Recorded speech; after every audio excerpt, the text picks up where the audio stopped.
tancat com totes les persones presents indiscriminadament.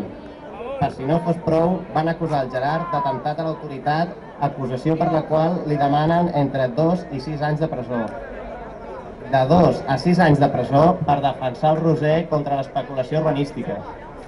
Per això exigim l'absolució de tots els càrrecs i que es depurin les responsabilitats polítiques i policials.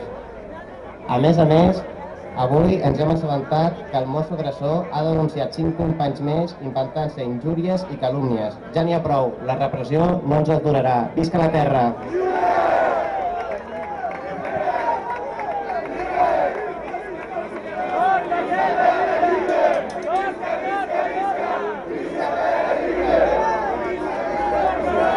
Companys i companyes, només recordar-vos que per denunciar casos repressius com aquests i com els que estem patint arreu del país, farem el top repressiu que ha començat avui i continua demà a la Ràbia, el dissabte al matí a la Xispa i al vespre a la Maranya amb una festa antirepressiva.